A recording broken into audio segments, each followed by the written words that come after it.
Rahimani wa rahimakumullah. Alhamdulillah, pada kesempatan malam niki di penghujung bulan Rajab kita dipertemukan kembali oleh Allah Azza wa Jalla akan mengkaji beberapa pembahasan tentang mengagungkan sunnah Rasulullah sallallahu alaihi wasallam. Namun sebelumnya kita akan mengambil amalan yang ringan, pahalanya sangat besar. Amalan yang mudah, pahalanya sangat besar di sisi Allah Azza wa Jalla. Tadi malam kita menjelaskan amalan ringan, pahalanya besar. Apa Abu Izi?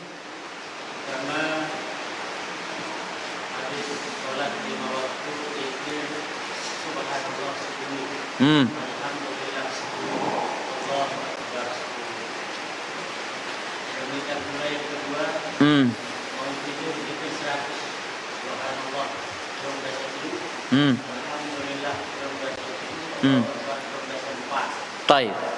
Tadi malam kita sudah mengambil faedah tentang amalan ringan berpahala besar. Di antaranya berzikir setiap selesai salat fardu. Subhanallah 10 kali, Alhamdulillah 10 kali, Allahu Akbar 10 kali. Berarti satu kali duduk 30. Ya, 30 kali 5 berapa? 150. Berarti 5 kali salat waktu kita mengucapkannya secara lisan 150 kali. Kata Nabi SAW pahalanya 1005. Baik. Kemudian amalan yang kedua, sebelum tidur Subhanallah 33 kali, Allahu Akbar, Alhamdulillah 33 kali, Allahu Akbar 34 kali. 100 di lisan, pahalanya 1000 dalam timbangan. Baik, kita lanjut. Di antara amalan yang ringan namun pahalanya besar, hadis riwayat Imam Muslim dari Utsman bin Affan radhiyallahu taala anhu. Rasul sallallahu alaihi wasallam bersabda, "Man shallal isya'a fi jama'ah faka'annama qama nisfal lail." Barang siapa yang salat isya berjamaah, maka seakan-akan dia melaksanakan salat separuh malam. Orang yang salat isya berjamaah seolah-olah dia salat separuh malam, setengah kelam. Wa man shalla subha fi jama'atin faka'annama qama al-laila kullahu. Barang siapa yang menunaikan salat isya, salat subuh secara berjamaah, maka seakan-akan dia salat semalam penuh. Amalan ringan, pahalanya besar. Orang yang salat isya berjamaah, pahalanya seperti salat separuh. Orang yang salat subuh berjamaah, pahalanya salat semalam penuh. Maka ini diantara keutamaan yang dimiliki oleh salat isya dan salat fajar. Maka dalam hadis yang lain Nabi sallallahu alaihi wasallam mengatakan, "Lau ya'lamuna ma fil 'atamati was-subhi." Jikalau mereka mengetahui betapa besarnya pahala salat isya dan pahala salat subuh, la atauhuma walau habwan. Mereka akan mendatanginya meskipun dalam keadaan merangkak, meskipun datanginnya berdulu. Ya, saking besarnya pahala salat isya dan salat subuh berjamaah. Ya, sampai-sampai Nabi mengatakan sallallahu alaihi wasallam, mereka akan mendatanginya la atauhuma walau habwan, mereka akan mendatanginya meskipun harus merangkak. Jelas sama musirin? Apa faedah no? No. Ini memang jelas berarti ini. Ya. Faedah pertama apa? Salat Isya berjamaah pahalanya seperti salat setengah Yang salat subuh berjamaah apa pahalanya? Ya, salat seperti semalam penuh. Taib. Yang ketiga apa kata Nabi? Jikalau mereka tahu betapa besarnya pahala salat Isya dan subuh, mereka akan datang meskipun dalam keadaan merangkak. Jelas sama Sirin?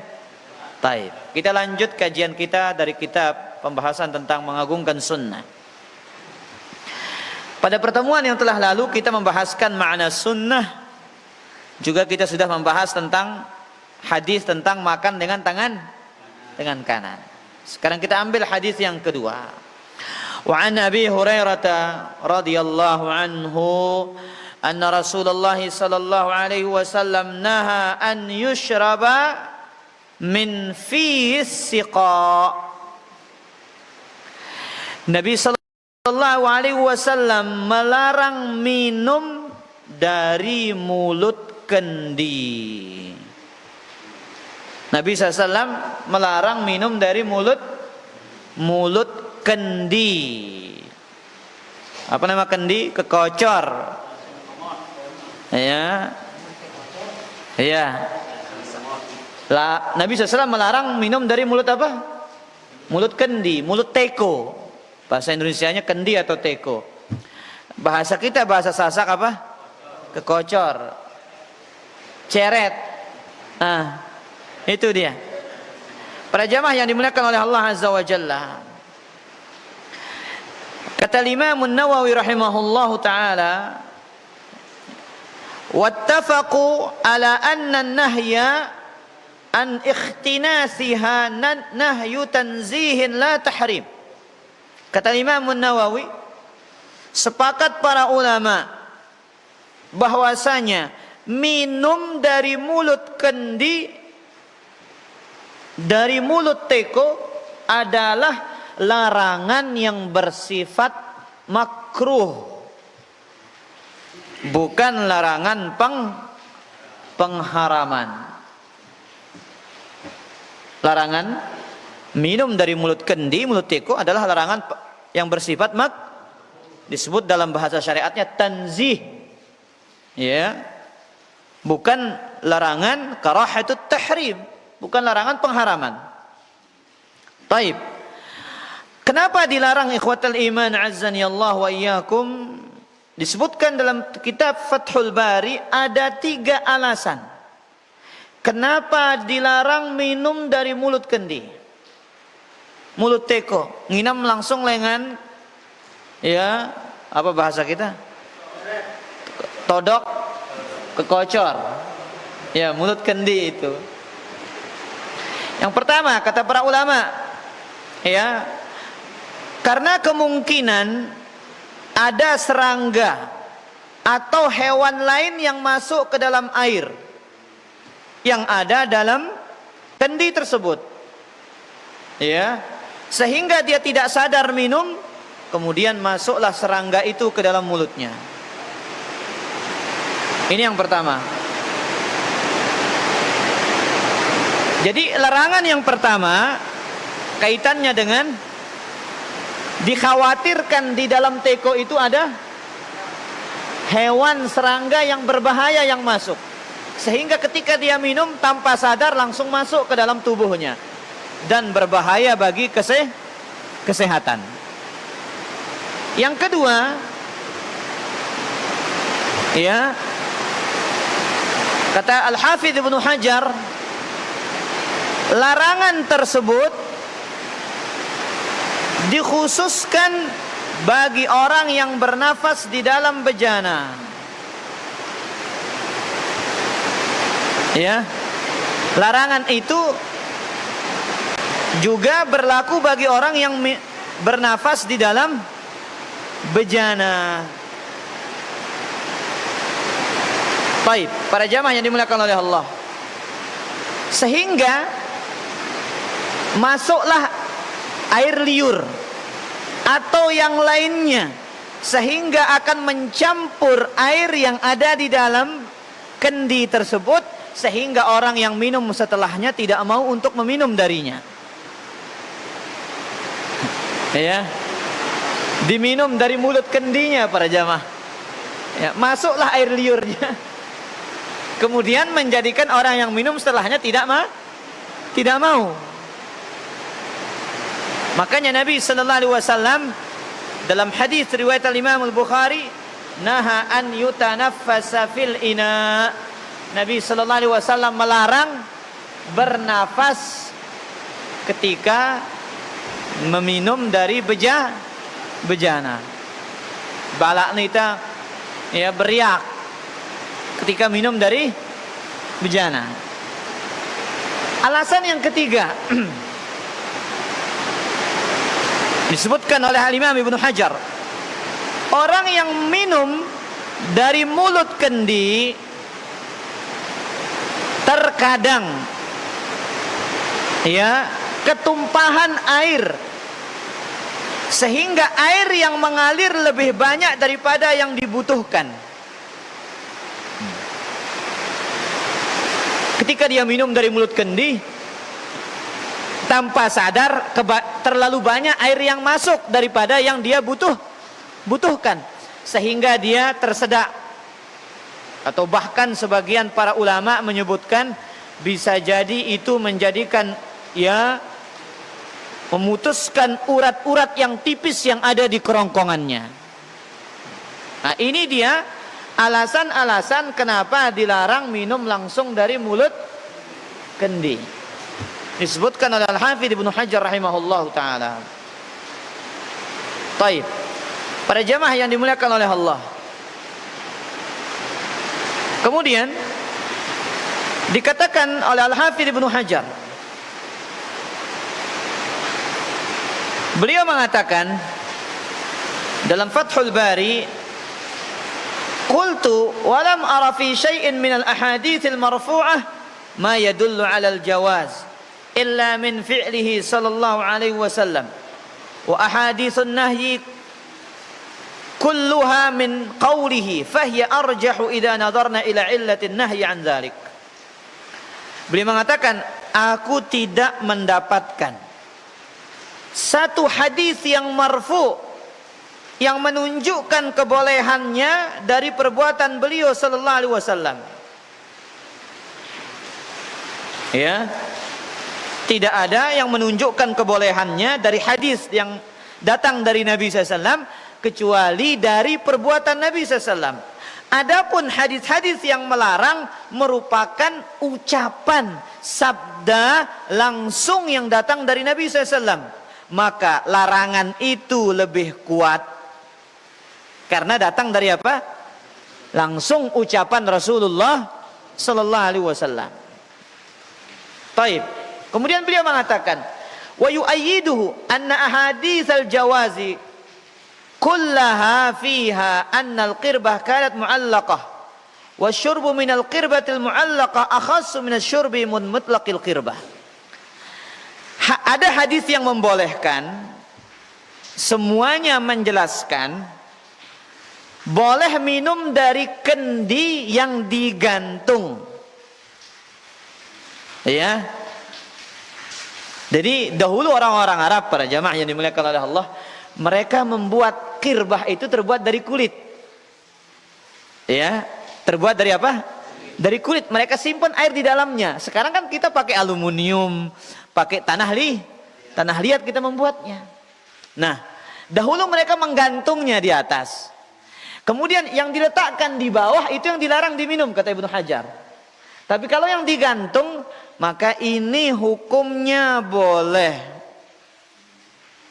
Ya, minum dari qirbah, kendi yang tergantung, ya, lebih khusus daripada minum dari kendi secara mutlak.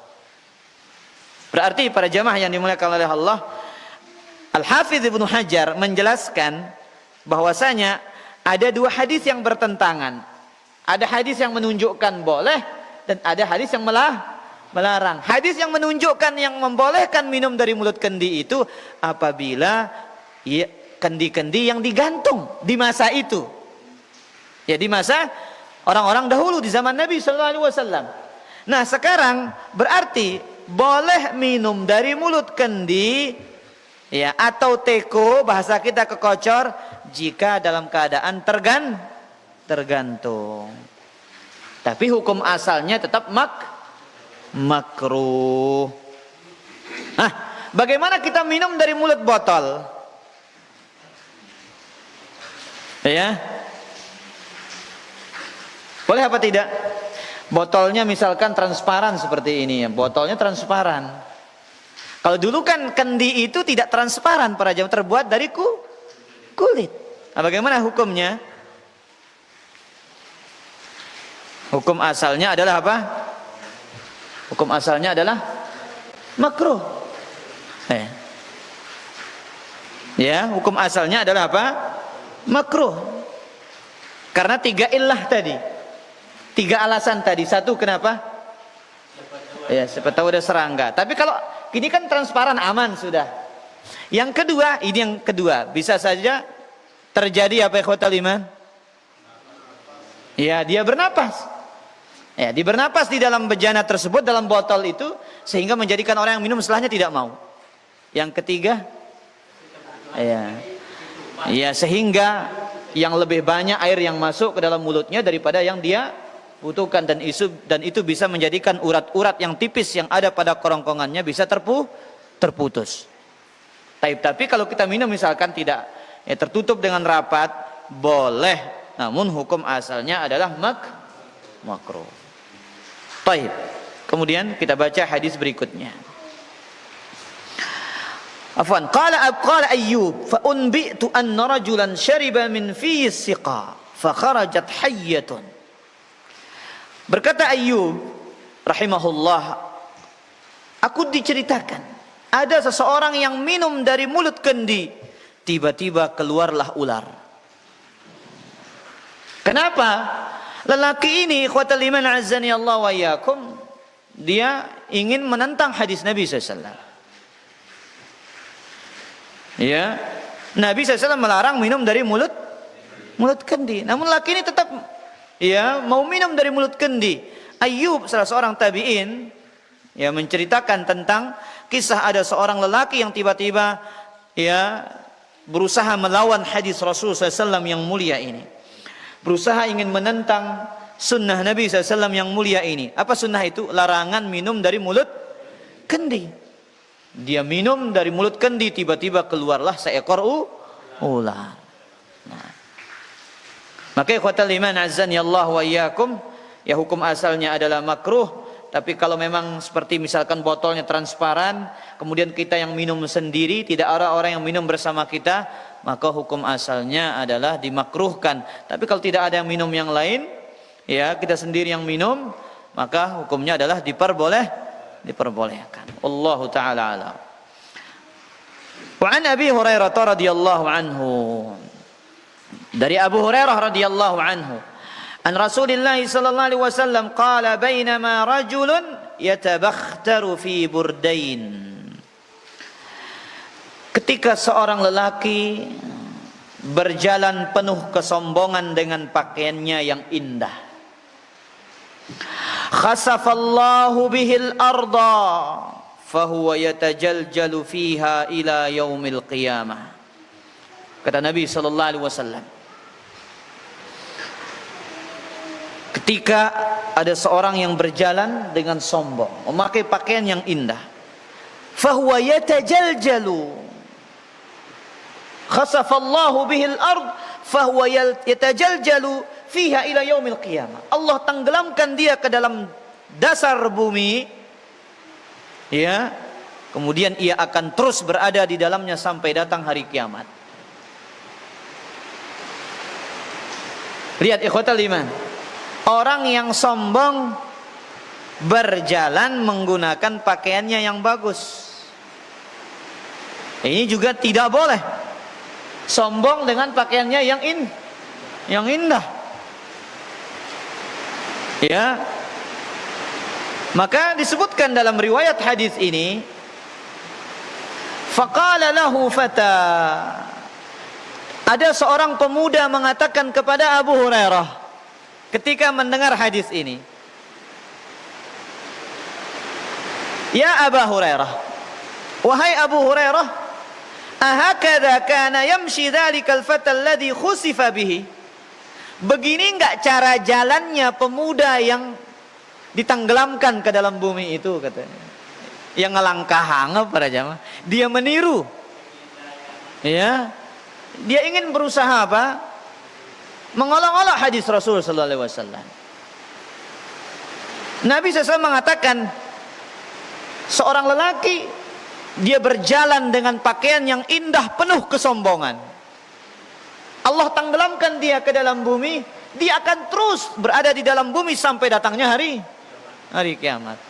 Nah, ada seorang pemuda datang kepada Abu Hurairah mengatakan, "Wahai Abu Hurairah, coba lihat, gini enggak kayak jalannya?" katanya. Iya. Mengolok-olok sunnah Nabi sallallahu alaihi wasallam. Summa daraba yadahu fa'athara asratan kada yatakassaru minha. Kemudian Abu Hurairah memukul tangannya sampai hampir patah. Ya. Abu Hurairah memukul tangan pemuda ini sampai hampir patah. Kenapa? Karena dia memperolok-olok sunnah Nabi SAW. Ini sikap para sahabat dalam mengagungkan sunnah Nabi sallallahu alaihi wasallam. Ya.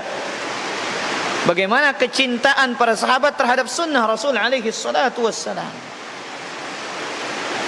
Makanya kata ya Al-Imam Syafi'i rahimahullahu taala, ajma'al muslimun, sepakat kaum muslimin, ala anna man istabana lahu sunnat Rasulullah sallallahu alaihi wasallam, barang siapa yang jelas baginya sunnatu Rasulullah sallallahu alaihi wasallam, sunnahnya Rasul sallallahu alaihi wasallam, lam yahilla lahu, haram bagi dia, an yada'aha liqauli ahadin, untuk dia meninggalkannya karena ucapan orang. Tidak boleh kita meninggalkan sunnah karena ucapan manusia.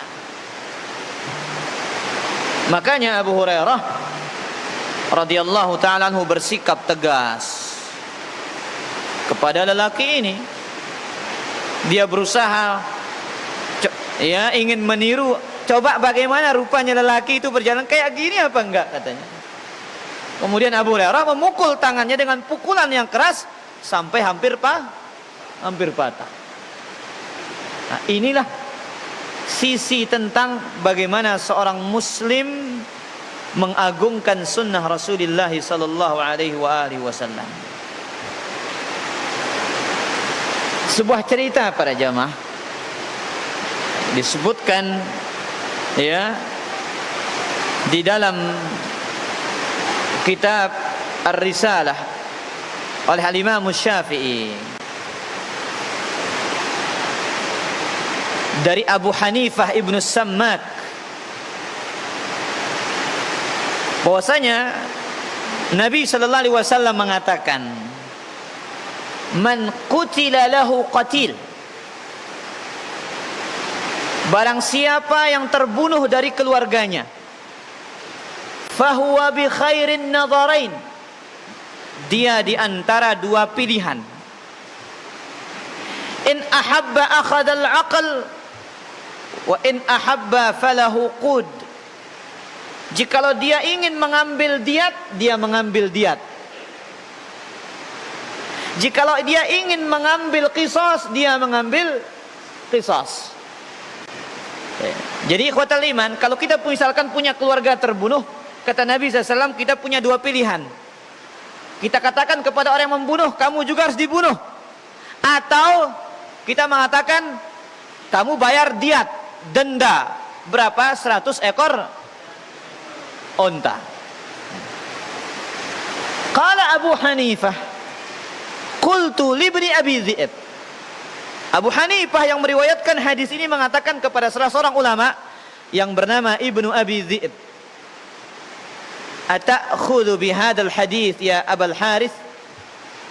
Apakah engkau mengamalkan hadis ini? Dengan malang ke hadis ini. Ini pertanyaannya. Pertanyaan Abu Hanifah kepada Ibnu Abi Dhi'b, apakah engkau mau mengamalkan hadis ini? Fadaraba sadri wa saha alayya siyahan katsira wa nala minni. Kemudian Ibnu Abi Dhi'b memukul dadaku sambil berteriak dan mengucapkan kata-kata yang kasar dan keras. Qala uhadditsuka an Rasulillah sallallahu alaihi wasallam wa taqulu ta'khudhu bihi. Aku sampaikan kepadamu hadis Nabi sallallahu alaihi wasallam, kemudian engkau tega mengatakan apakah engkau mau mengambilnya? Apakah engkau mau mengamalkannya? Ini pertanyaan yang tidak layak. Lihat para jamaah, pengagungan sahabat terhadap sunnah. Dibela betul hadis Nabi SAW. Mara bahasa jamaah-jamaah no. Yo kanang ini peketahuan Anda ini. Ya. Ada yang salah dengan pertanyaan itu? Ya secara akal nggak ada yang salah. Apa pertanyaannya? Ini hadis Nabi sallallahu alaihi wasallam, apakah engkau mau mengamalkannya? Apakah engkau akan mengikutinya? Iya. Kemudian dipukullah dadanya, diteriakin, kemudian dikatain dengan kata-kata yang keras dan kasar. Kemudian dia mengatakan, "Na'am, akhudhu bihi." Iya, aku pasti mengambilnya, mengamalkannya, mengikutinya. Wa dzalikal fardu alayya, itu kewajibanku. Itu kewajibanku. Wa ala man sami'ahu, kewajiban bagi orang-orang yang mendengarkan sunnah itu. Inna Allah ikhtara Muhammadan minan nas fahadahum bihi ala yadayh. Allah memilih Nabi Muhammad SAW, kemudian dengan sebab Nabi Muhammad Allah memberikan mereka petunjuk. Ya. Jadi ikhwatal iman azani Allah wa iyyakum. Kemudian dikatakan qala wa ma sakata hatta tamannaitu an yaskut. Ibnu Abi Dhi'b terus berbicara, ya, menyalahkanku sampai aku berharap dia diam. Tapi tidak diam, terus menyalahkannya. Karena apa? Gara-gara satu pertanyaan. Wahai imam, kau mau enggak mengamalkan hadis ini? Nah, kalau hadis itu sahih, wajib diamalkan. Wajib bagi orang yang mendengarnya untuk mengikutinya, mengimaninya dan mengamalkannya. Jelas para jamaah? Baik. Kita lanjut hadis yang berikutnya. Wa an Abdurrahman bin Harmalah qala jaa rajulun ila Sa'id bin al-Musayyib. Datanglah seseorang kepada Sa'id bin al-Musayyib, yuwaddi'uhu bihajjin aw umrah. Ya. Dia datang untuk mengantarnya untuk berhaji dan umrah. Faqala lahu la tabrah hatta tusalli. Kata Sa'id bin Musayyib kepada lelaki ini, diam di masjid, jangan keluar sampai engkau sholat.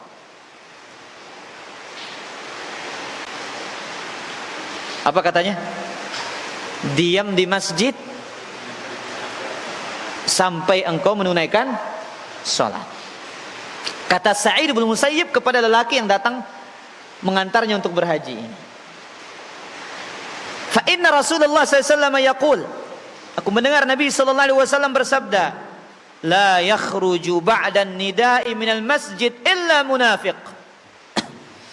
Tidaklah yang keluar dari masjid setelah dikumandangkannya azan kecuali orang munafik. tidaklah yang keluar dari masjid setelah dikumandangkannya adzan kecuali munafik.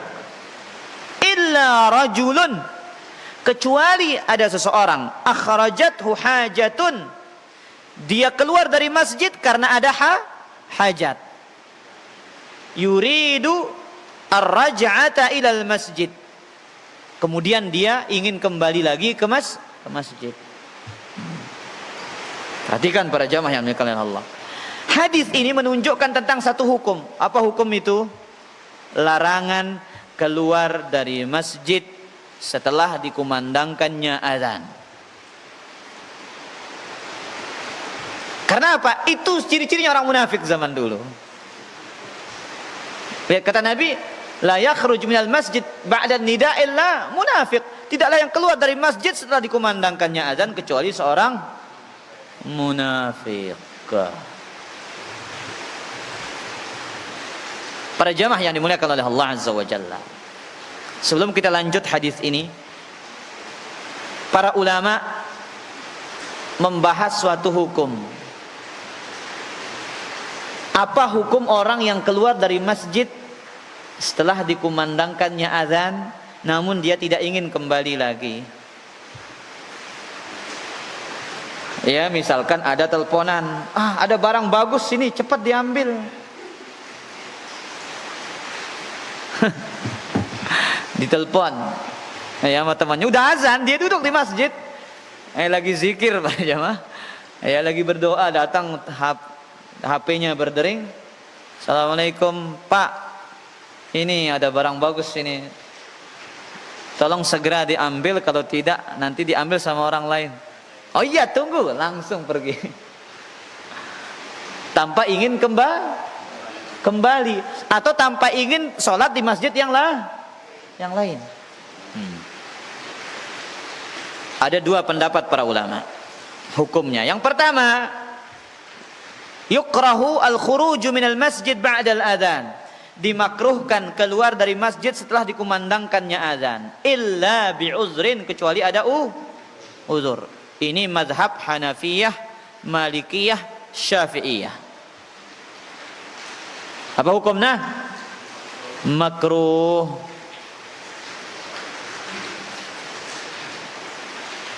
Dalilnya sama para jamaah. Dalil-dalilnya sama. Contoh, kita baca satu dalil. Hadis riwayat Imam Abu Dawud At-Tayalisi. Amarana Rasulullah sallallahu alaihi wasallam. Nabi sallallahu alaihi wasallam memerintahkan kami, idza kuntum fil masjid, jikalau kalian berada di masjid, fanudiya bis salah, kemudian dikumandangkannya salat, fala yakhruj ahadukum hatta yusalliya, janganlah dia keluar sampai menunaikan salat. Kemudian dalil yang kita baca yang tadi, apa kata para ulama? Apa alasannya? Nah, ini alasannya, sisi pendalilannya. Annal adzan innama huwa istida'aun lil ghaibin. Adzan itu untuk memanggil orang-orang yang belum hadir. Itu fungsi azan, ya enggak? Apa fungsi azan? Al-i'lam bidukhulil waqt, memberitahu tentang masuknya waktu salat. Yang belum datang segera datang. Fa idza kharajal hadir, jikalau yang sudah hadir ini keluar, faqad fa'ala diddal murad, maka dia melakukan sesuatu yang berlawanan dengan tujuan azan. Ya, dia melakukan sesuatu yang berlawanan dengan apa? Tujuan azan. Apa tujuan azan? Untuk datang ke masjid, tapi sebaliknya dia keluar dari masjid. Jelas? Ini sisi pendalilannya. Jelas Samsul? Pendapat yang kedua, haram keluar dari masjid setelah azan kecuali adanya ini pendapat ulama Hambali. Dan ini pendapat yang lebih kuat. Pendapat ini dipilih oleh Ibnu Hazm, Al-Imam Syaukani, Syekh bin Baz, Al-Imam Al-Albani dan Syekh Muhammad bin Shalih Al-Utsaimin. Ya. Kenapa? Hukum asal larangan adalah pengharaman. Al-aslu fin nahyi at-tahrim. Bahkan dalam riwayat yang lain dari hadis Abu Hurairah radhiyallahu taala anhu, dari Abu Asy-Sya'tha namanya. Beliau mengatakan, kunna qu'udan indal masjid ma'a Abi Hurairah. Dahulu kami pernah duduk di masjid bersama Abu Hurairah. Fa'adzana al-mu'adzin, kemudian dikumandangkannya azan oleh muadzin. Faqama rajulun minal masjid yamshi. Tiba-tiba ada orang yang keluar dari masjid berjalan. Fa'atba'ahu Abu Hurairah basarahu hatta kharaja minal masjid. Abu Hurairah langsung terus meliriknya sampai keluar masjid. Dilototin oleh Abu Hurairah sampai keluar masjid. Faqala Abu Hurairah, amma hadha faqad 'asa Abul Qasim sallallahu alaihi wasallam. Lelaki ini telah berbuat maksiat kepada Nabi Muhammad sallallahu alaihi wasallam. Hadis ini diriwayatkan oleh Imam Muslim. Maka ini menunjukkan ada hukum asalnya larangan itu adalah apa? Pengharaman, sampai ada dalil yang merubahnya menjadi makruh. Taib, para jamaah yang dimuliakan oleh Allah Azza wa Jalla. Kemudian apa alasan para ulama? Disebutkan dalam kitab Syarah Sahih Bukhari dari Imam Ibnu Battal. Kenapa dilarang keluar dari masjid setelah dikumandangkannya adzan? Li'alla yushbiha fi'la syaitan. Agar jangan dia menyerupai perbuatan setan. Ya. Fi hurubihi, yang mana dia lari ketika mendengarkan adzan, hatta la yasma'an nida, sampai dia tidak mendengar suara adzan, sebagaimana dalam hadis yang sahih. Idza nudiya bis shalah adbara asy-syaitan wa lahu durat hatta la yasma'at ta'zin. Jikalau dikumandangkan azan, kata Nabi SAW, setan itu lari terbirit-birit sambil kentut sampai dia tidak mendengar suara azan. Jadi di antara hikmah dilarangnya keluar dari masjid setelah dikumandangkannya azan apa? Agar tidak menyerumai syaitan. Jelas para jamaah? Pira hukumna berarti? Pira hukumna? Ada yang mengatakan makruh dan ada yang mengatakan haram. Tapi pendapat yang lebih kuat insyaallah adalah pendapat yang mengatakan haram. Baik. Adapun orang yang ingin kembali maka tidak ada masalah. Misalkan dia ingin wudu, ya, atau dia ditelepon misalkan sama istrinya, anaknya nangis mau ikut ke masjid, ya pulang lagi ambil anaknya, jemput lagi, datang ke masjid lagi. Ini juga tidak ada masalah, boleh. Yang tidak boleh itu apabila niatnya keluar tidak ingin kembali atau tidak ingin ke masjid lain untuk menunaikan sholat berjamaah. Baik, kata Imam Tirmidzi rahimahullah, wa ala hadzal amal 'inda ahli al-'ilm min ashabin Nabi sallallahu alaihi wasallam wa man ba'dahum. Inilah yang diamalkan oleh para ulama dari para sahabat Nabi sallallahu alaihi wasallam dan yang datang setelah mereka. Alla yakhruja ahadun minal masjid ba'dal adzan. Janganlah seseorang keluar dari masjid selesai dikumandangkannya apa? Adzan. Illa min uzrin, kecuali ada ayyakuna ala ghairi wudu, misalkan batal wudunya, au amrin la budda minhu, atau perkara yang harus dia kerjakan. Ini dikatakan oleh Imam Tirmidzi rahimahullahu taala. Nah, kemudian juga dikatakan dalam kitab Al-Ghayah fi ma'a matalibi ulin nuha, wa haruma khurujun min masjidin ba'da adzan. Haram keluar dari masjid setelah azan. Wa qabla salatin bila uzrin. Sebelum salat tanpa ada uzur, haram. Au niyati ruju', atau tanpa ada niat ingin kembali. Kemudian kata beliau, wa yattajihu jawazul khuruj law kharaja ba'dal adzan lakin yusalli jama'atan bi masjidin akhar. Kemudian juga boleh keluar dari masjid jikalau ada orang yang keluar setelah azan tapi dia ingin berjamaah di masjid yang lain. Jelas para jamaah? Nah, tapi kita lanjut membaca hadisnya. Hadis ini ada cerita lain. Faqala inna ashabi bil harrah. Sesungguhnya sahabatku yang ada di perkampungan. Ya. Fakharaja falam yazal Sa'idun yazkuruhu. Sahabatku yang ada di perkampungan bercerita. Lelaki yang tadi yang mengantar siapa? Sa'id bin Musayyib untuk berhaji itu, dia keluar dari masjid, kemudian disebutkan oleh Sa'id bin Musayyib, ya, kenapa dia keluar? Padahal Nabi SAW melarang keluar. Hatta ukhbira annahu waqa'a min rahilatihi fankasarat fakhiduhu. Kemudian ya, Sa'id bin Musayyib terus bercerita, kenapa dia keluar? Ya, padahal Nabi SAW melarang seseorang keluar selesai sholat azan. Sampailah cerita kepada Sa'id bin Musayyib bahwasanya lelaki itu jatuh dari hewan tunggangannya, kemudian pahanya patah. Padahal sudah dikasih tahu jangan keluar. Jangan kau keluar sampai engkau Tapi lelaki ini tetap keluar. Sa'id Musayyib terus menyebutnya berulang-ulang kali. Sampailah cerita ternyata lelaki itu apa? Ya, jatuh dari hewan tunggangannya, kemudian patah apa? Ya, patah pahanya. Karena apa? Berusaha menentang sunnah Rasulullah SAW. Maka ikhwatal iman, azzani Allah wa iyyakum, sikap kita ketika berhadapan dengan sunnah Nabi SAW, petunjuk Rasul SAW. Dahulu para sahabat sangat menghormati sunnah Nabi SAW, sangat mengagungkan petunjuk Nabi SAW, tanpa mereka berbicara tentang hukum terlebih dahulu. Hukumnya makruh, hukumnya haram. Tapi ketika itu larangan, mereka berusaha untuk meninggalkannya. Ya.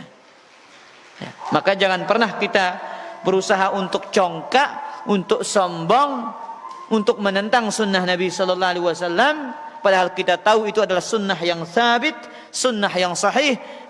Karena bisa jadi dengan itu Allah Azza wa Jalla akan memberikan hukuman kepada kita. Jelas para jamaah? Nah, kita azan dulu baru kita tanya jawab.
Alhamdulillah wassalatu wassalamu ala Rasulillah wa ala alihi wa sahbihi wa man tabi'a huda amma ba'd. Silakan ada yang bertanya para jamaah. Abizi.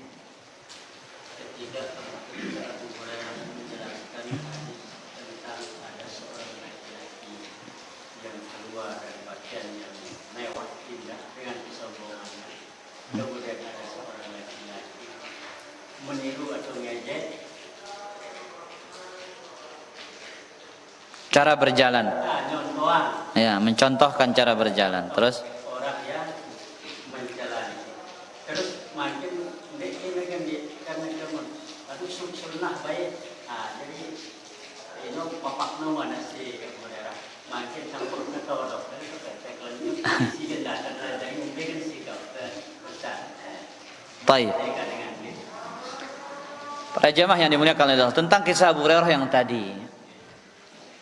Ketika ada seorang pemuda yang berusaha memperolok-olok sunnah Nabi SAW, yang mengajak sunnah Nabi SAW. Coba Abu Hurairah, lihat saya, beginikah cara pemuda yang tenggelam ke dalam dasar bumi itu berjalan? Ingin mengajak-ajak sunnah Nabi SAW tentang larangan berjalan dengan sombong. Bagaimana Abu Hurairah memukul tangan pemuda itu sampai hampir patah.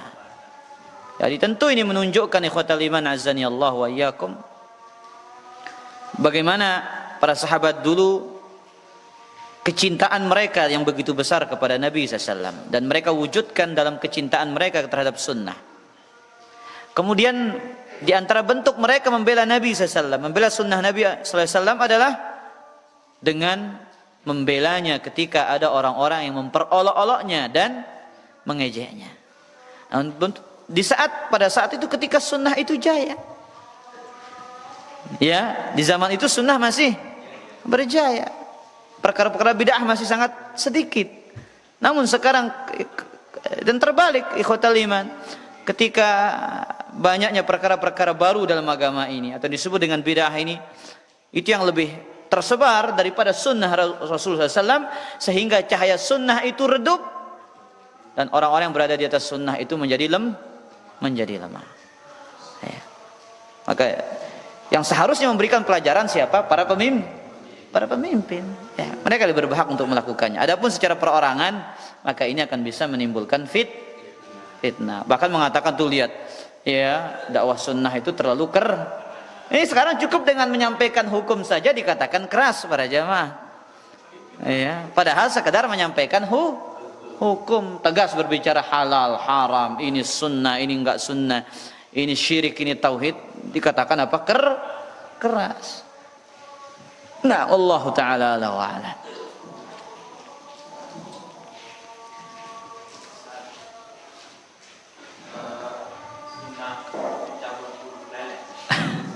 Ayolah.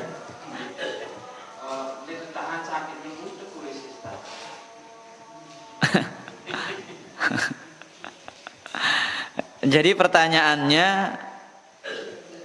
hukum mencukur habis rambut apa? Ketiak. Padahal sunnahnya adalah dengan apa? Dicabut. Nah, kalau kita berbicara hukum boleh. Tapi yang lebih utama itu adalah apa? Mencabut. Karena tujuannya sama. Apa tujuannya? Sama-sama menghilangkan bulu ketiak. Tapi metode yang datang dengannya dalil adalah naftul ibt, mencabut bulu ketiak, dan itu yang lebih utama, dan itu yang dilakukan oleh ya orang-orang tua kita dahulu. Suruh kita cari batu kecil-kecil, ya, kemudian disuruh apa? Mencabutnya. Dan itu sebenarnya adalah sunnah. Ya. Jelas Samsul? Hukum asalnya dicabut. Kalau menggunakan misalkan pisau untuk ya apa bahasa kita mencukurnya, maka ini juga diperbolehkan oleh para ulama. Nah, wallahu taala a'lam. Musirin kah? Saya sholat isya berjamaah. Ya. Saya sholat Subuh berjamaah. Ya, semalam penuh. Pertanyaan. Lagu. Lagu. Hah? Pertanyaan. Mau kuah dengan sertaat. Encong-encong datang waktu sisa. Jadi Mas Bok yang. Jadi apa ada kan mau kita isi. Saya kan apa. Baik. Pertanyaan yang bagus nih, Masya Allah. Ya. Bagaimana hukum orang yang masbuk ketika sholat isya, padahal sholat pahalanya apa? Seperti sholat separuh malam, setengah malam. Tapi dia ada masbuk misalkan 1 rakaat. Apakah tetap mendapatkan pahala itu? Selama dia mendapatkan jamaah, tetap dapat. Jadi hadis itu umum bagi yang berjamaah dengan masbuk ataupun dengan tidak masbuk. Yang penting dia dikatakan mendapatkan sholat berjamaah. Kapan seorang dikatakan mendapatkan sholat berjamaah? Dapat 1 rakaat terakhir. Ketika misalkan ya ini Pak Musirin misalkan datang sholat isya berjamaah, terlambat cuma dapat bersama imam 1 rakaat, sudah dikatakan dia mendapatkan sholat berjamaah, maka dia mendapatkan pahala sholat setengah malam. Jelas Pak Musirin? Nah, mau ya pahala? Dapat pahala insyaallah. Wallahu taala ala wa alam. Pertanyaan lain? Kah? Sila. Hukum melalaikan ajaran sunnah, misal malaikat minum dengan ceret, lalu sering terjadi dari masyarakat atau pelanggan dia doang laku ceret. Mungkin hukumnya termasuk telalai. Bagaimana melalaikan sunnah? Ya, sunnah itu untuk dijaga, bukan untuk dilalaikan. Nah, ini pentingnya kita menyampaikan hukum masalah ini. Ya, agar kita tahu mana larangan-larangan Rasulullah SAW. Meskipun hukumnya adalah makruh. Ya. Yang diperbolehkan sebagaimana penjelasan Ibnu Hajar itu kendi-kendi yang digantung. Atau zaman sekarang pakai botol yang transparan ini. Ini hukumnya boleh, tertutup dengan rapat kan? Itu kan insya Allah tidak ada hewan yang masuk. Itu hukumnya boleh, tapi hukum asalnya tetap dimakruhkan kalau terlebih minum secara bareng-bareng. Jelas? Nah, jadi ini adalah sunnah Rasulullah SAW. Lebih baiknya kita tinggalkan. Dan namanya minum ceret itu kan otomatis begitu kita. Ya, terkadang yang masuk ke mulut kita itu lebih daripada yang kita butuhkan. Ya. Sedangkan kita biasanya minum sesuai dengan apa yang kita butuhkan. Allah Ta'ala ala wa ala. Abir Zih.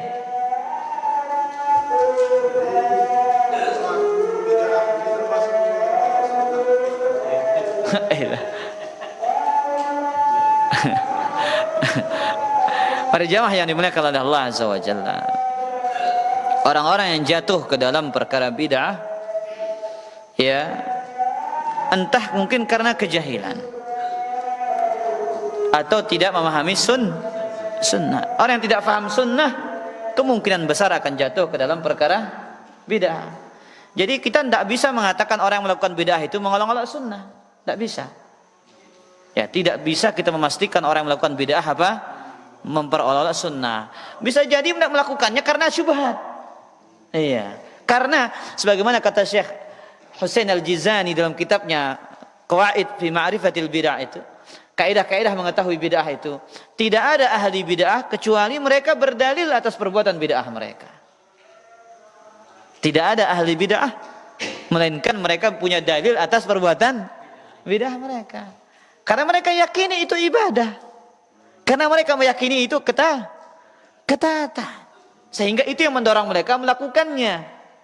Ya. Namun secara tidak sadar, sebagaimana kata Imam Malik rahimahullahu taala, man ibtada'a fil islami bid'atan yaraha hasanatan faqad za'ama anna Muhammadan sallallahu alaihi wasallam khana ar-risalah. Barang siapa yang melakukan suatu bid'ah di dalam agama Islam ini, ya, membuat-buat perkara bid'ah di dalam agama Islam ini, maka dia sungguh telah mengira Nabi Muhammad SAW telah berkhianat kepada risalah. Ya. Kenapa? Karena Allah mengatakan al-yawma akmaltu lakum dinakum atmamtu alaikum ni'mati wa raditu lakumul Islam madina. Itu kata Imam Malik. Ya, maka Maka nas'alullah as-salam wal afiyah. Maka cocok Imam Malik mengatakan as-sunnatu safinatu Nuh. Sunnah ini ibarat perahunya Nabi Nuh. Man raqibaha naja. Yang naik ke atasnya akan selamat. Wa man takhallafa anha ghariqa. Yang tidak mau naik ke atasnya pasti akan tenggelam. Nah, akan cocok Imam Ahmad berdoa, Allahumma amitna 'alal islami was wa Allah wafatkanlah kami di atas Islam dan sunnah. Allah taala alam. Ada pertanyaan? Aneh. Agak Samsul.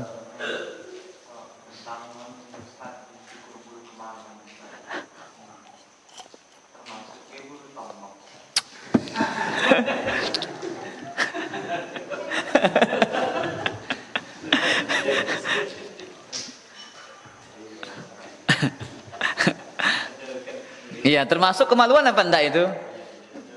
Hah? Iya, sudah selesai. Ya, maka itu termasuk. Ini pertanyaannya sensitif ini para jamaah. Ya. Jadi Allahu Akbar. Memang ini spesialisnya begini para jamaah. Jadi pertanyaannya, ya, pertanyaannya agak-agak, tapi yang ini namanya syariat. Dan kita katakan, sebagaimana difatwakan oleh para ulama kita, ya, disunnahkan juga mencukur rambut yang ada di sekitar dubur. Ya, bahasa kasar itu bahasa kasar. Bahasa syariatnya yang lebih apa? Yang lebih halus itu apa? Dubur. Makanya kita diajar, di samping kita diajar dalam Islam ini bertanya tentang hukum, tapi juga kita diajar bagaimana cara kita berkomunikasi dalam bertanya itu.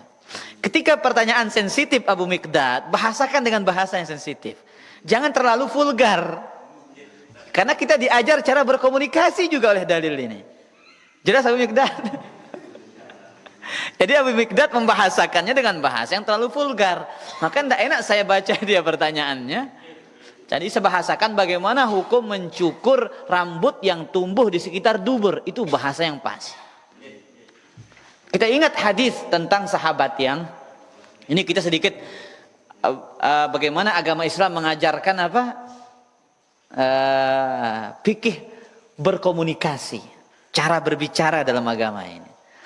Lihat, ketika ada salah seorang sahabiyat bertanya kepada Nabi SAW, Ya Rasulullah, inna Allah la yastahyi minal haq. Wahai Rasulullah SAW, Allah tidak malu menjelaskan kebenaran. Dimulai dengan mukaddimah dulu. Untuk apa? Untuk memberitahu bahwasanya yang ditanyakan itu hal yang sensitif. Apa wanita ini bertanya? Ya, Fahal alal mar'ati min ghusmin idza hiya ihtalamat. Apakah wanita itu juga mandi junub kalau dia mimpi basah? Apa jawaban Nabi? Na'am idza ra'atil ma. Iya, jika wanita itu melihat adanya air mani. Enggak main gerasa-gerusuk dulu. Ya Samsul, nah ini fikih. Lihat indahnya syariat kita ini dalam ya mengajarkan cara berbahasa, berkomunikasi. Ya, makanya disebutkan dalam kitab Taisir Al-Alam, Syarah Umdatul Ahkam itu di situ faedah hadis yang tadi itu, pertanyaan sahabiat itu, bagaimana kita diajar ketika bertanya tentang yang sensitif itu dimulai dengan mukaddimah. Nah, misalkan Ustadz, mohon maaf, pertanyaan saya agak sensitif di sini, tapi karena ini mungkin perlu dijelaskan, saya bertanya. Nah, begitu dimulai mukaddimah. Kemudian kisah yang lain, ketika salah seorang sahabat istilah ketawa. Stop. Ya karena bahasa antum tadi itu. Kita minum dulu pada jamaah.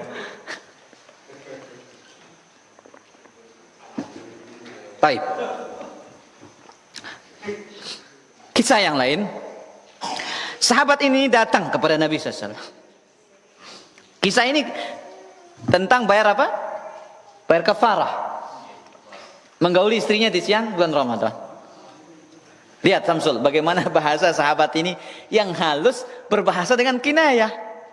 Ya Rasulullah, ahalaktu. Celaka saya Rasulullah katanya. Lihat, Enggak langsung main tembak saja. Iya, enggak langsung main gas-gas terus. Rasulullah, halaktu, celaka saya Rasulullah. Nabi bertanya, apa yang mencelakakan dirimu? Waqa'tu alam raati. Lihat bahasanya halus. Saya jatuh ke pelukan istri saya, katanya. Maksudnya menggauli, itu bahasanya.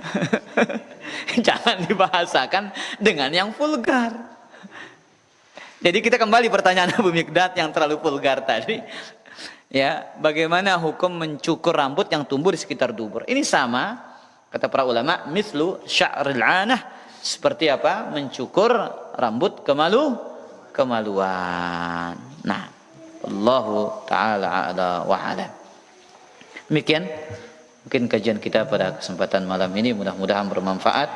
Kurang lebihnya mohon maaf kalau ada kata-kata yang kurang pas, ya, kalau ada kata-kata yang tidak pantas atau yang lainnya. Wal ilmu indallah, subhanakallah bihamdika, asyhadu an la ilaha illa anta, astaghfiruka wa atubu ilaik. Assalamualaikum warahmatullahi wabarakatuh.